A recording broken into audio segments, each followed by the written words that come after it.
Assalamualaikum warahmatullahi wabarakatuh. Kami dari kelompok DRPL kelas RD kelompok 5, subsistem penjadwalan kuliah. Next, yang beranggotakan Fathia Sutami, Indra Jaya Putra, Devi Kurnia, Moh Pratama Hidayat, Iqbal Al-Fariji. Pendahuluan, subsistem penjadwalan kuliah yang dibuat mampu melakukan pengelolaan ruangan kuliah. Subsistem ini dapat menerima permohonan pemakaian ruangan yang dilakukan oleh pengguna, dosen atau mahasiswa.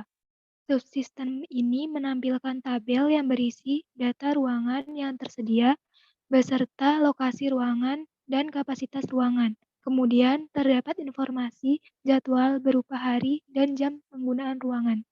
Persetujuan dan pengalokasian ruangan dilakukan dan diproses oleh tenaga kependidikan atau administrator subsistem ini. Keluaran yang ditampilkan nantinya berupa tabel ruangan yang telah dijadwalkan sesuai permohonan pemohon.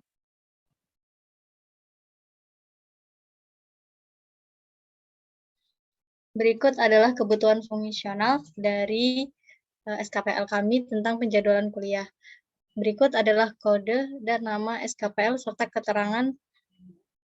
Yang pertama yaitu PK01F, yaitu penjadwalan, di mana subsistem dapat mengatur jadwal untuk setiap ruangan.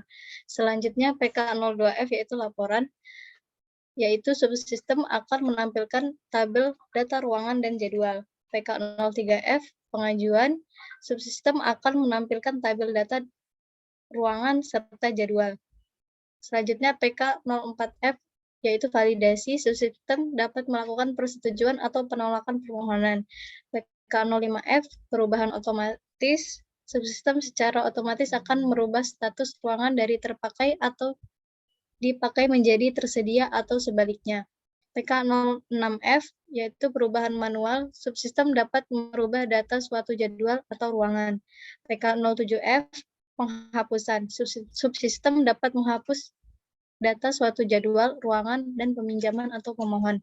PK08F, yaitu data entry, subsistem akan menerima masukan data pemohon dan data mata kuliah.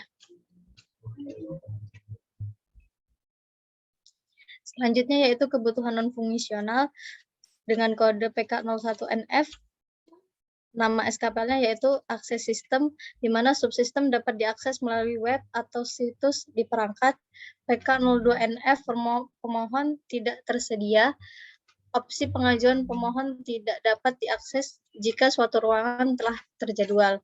PK03NF, pemohon tersedia. Opsi pengajuan pemohon dapat diakses jika suatu ruangan tersedia. PK04NF, notifikasi di browser. Subsistem akan menampilkan informasi pada browser jika data entry tidak sesuai. PK05NF, notifikasi dan informasi. Subsistem akan menampilkan notifikasi dan informasi jika pemohon ditolak atau disetujui. PK06NF, yaitu real-time, subsistem berjalan secara real-time. Selanjutnya yaitu diagram konteks, di mana diagram konteks ini menjadi batasan-batasan. Yang pertama yaitu ada dosen atau mahasiswa, di mana lingkarannya terdapat pengajuan pemohonan penjadwalan, data dosen dan mahasiswa, serta info, jadwal, dan ruangan. Pada lingkaran administrator tenaga atau tenaga kependidikan, terdapat laporan data dan jadwal, input jadwal, serta validasi persetujuan atau penolakan.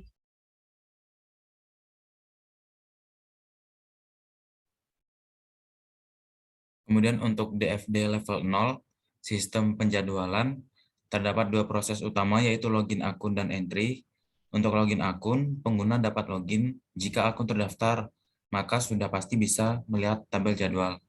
Proses ini memungkinkan dosen dan mahasiswa untuk melakukan proses entry dalam mengajukan permohonan penjadwalan dan peminjaman ruangan. Dalam memasuki proses entry, dibedakan antara dosen atau mahasiswa dan pengguna utama atau admin. Kemudian dalam proses entry ini, dosen atau mahasiswa dan admin akan dibedakan karena memiliki fungsi yang berbeda.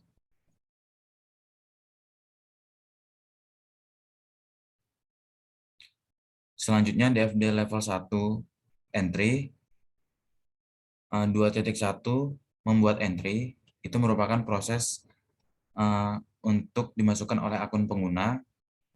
Pengguna dapat memasukkan data yang dibutuhkan sebuah entry dan akan diperiksa dengan jadwal lama. Kemudian 2.2 validasi entry.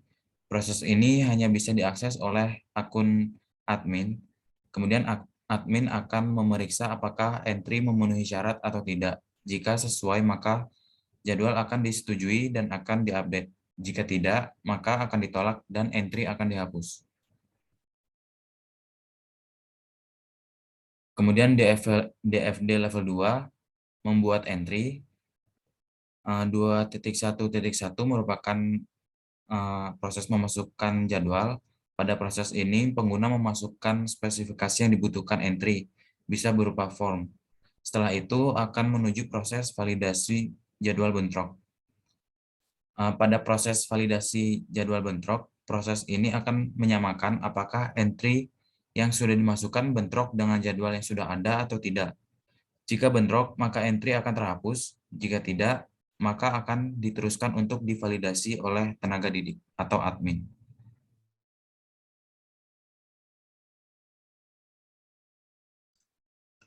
Diagram use case. Untuk tenaga didik dapat melihat tabel jadwal, melakukan login, validasi, pengajuan peminjaman ruangan, dan melakukan penghapusan data peminjam. Sedangkan untuk dosen dan mahasiswa hanya dapat melihat tabel jadwal dan melakukan pengajuan peminjaman ruangan. Semua akun harus melakukan login terlebih dahulu sebelum mengakses yang lainnya. Activity diagram. Mahasiswa, dosen, dan tenaga didik harus login terlebih dahulu dan nantinya akun tersebut akan divalidasi oleh sistem. Jika akun mahasiswa atau dosen, maka hanya mendapatkan pilihan antara melihat tabel jadwal atau melakukan permohonan peminjaman ruangan. Sedangkan jika akun tenaga didik, maka mendapatkan pilihan antara melihat tabel jadwal atau melakukan validasi peminjaman ruangan atau juga melakukan penghapusan terhadap data peminjaman ruangan. Sekuen diagram untuk mahasiswa atau dosen. Pertama, mahasiswa atau dosen dapat mengakses ke halaman utama, lalu dapat memilih antara opsi pengajuan atau melihat tabel jadwal. Jika memilih opsi pengajuan, maka user harus menginputkan data dan proses penginputan data akan berjalan. Jika sudah, maka sistem akan mengembalikan antara dua, yaitu berhasil atau gagal. Sedangkan jika memilih opsi melihat tabel, maka halaman akan mendapatkan tabel jadwal dan sistem akan menampilkannya. Sekuen diagram untuk tenaga didik.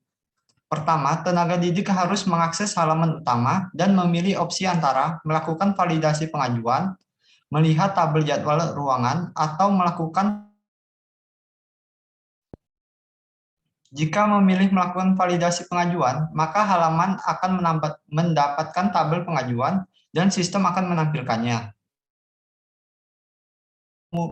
Memilih menerima atau menolak pengajuan dan sistem akan menampilkan tabel terbaru. Jika memilih opsi melihat tabel jadwal, maka halaman akan mendapatkan tabel jadwal ruangan dan sistem akan menampilkannya. Sedangkan jika ingin melakukan penghapusan data, maka halaman akan mendapatkan tabel jadwal ruangan dan sistem akan menampilkan tabelnya. Lalu akan mengirimkan ID kelas yang telah dipilih dan akan terjadi proses penghapusan. Sehingga sistem akan menampilkan tabel jadwal ruangan terbaru.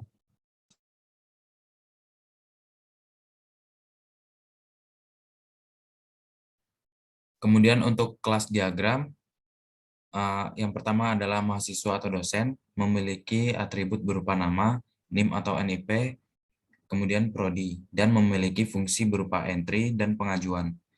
Kemudian terhubung dengan akun, di mana memiliki atribut nama, email, dan password, yang memiliki fungsi login dan logout. Kemudian akun berhubungan dengan tenaga didik atau admin yang memiliki atribut berupa nama dan NIP, dan memiliki fungsi berupa modify dan validate. Kemudian admin berhubungan langsung dengan penjadwalan dan mahasiswa atau dosen. Pada penjadwalan ini memiliki atribut berupa prodi, nama matkul, waktu, dan ruangan.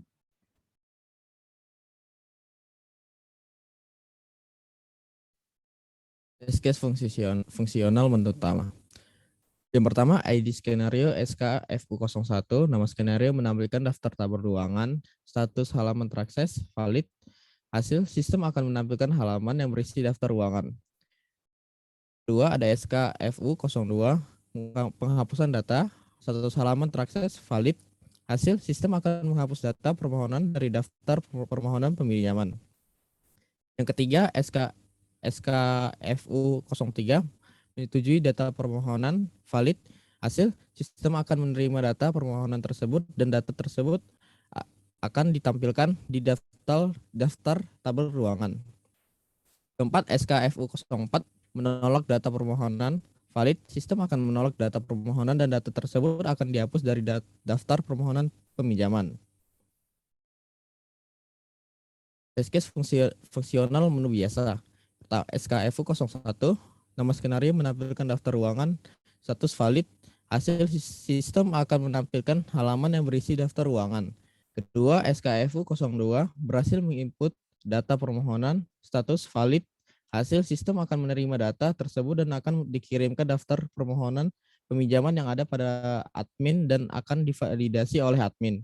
Ketiga, SKFU03 gagal input data, status invalid, sistem akan menolak data karena ruangan yang diinputkan sedang digunakan atau telah dipinjam pada waktu yang bersamaan. Keempat, SKFU04, data inputan tidak lengkap, invalid. Sistem akan memberi peringatan bagi yang belum diisi oleh user dan sistem akan meminta user untuk mengisi bagian tersebut. Test case non-fungsional. ID skenario SKA NFA 01, nama skenario akses subsistem pada situs web. Hasil valid, keterangan subsistem dapat diakses pada perangkat yang memiliki browser. ID skenario SKA NFA 02, nama skenario notifikasi pengajuan diterima atau ditolak. Hasil valid, keterangan subsistem akan menampilkan notifikasi ketika pengajuan permohonan diterima atau ditolak. ID skenario SKA NFU 01, nama skenario mengirim pengajuan pemohonan sukses kurang dari 3 detik, hasil valid, keterangan pengajuan pemohonan akan sukses kurang dari 3 detik setelah mengirimkan.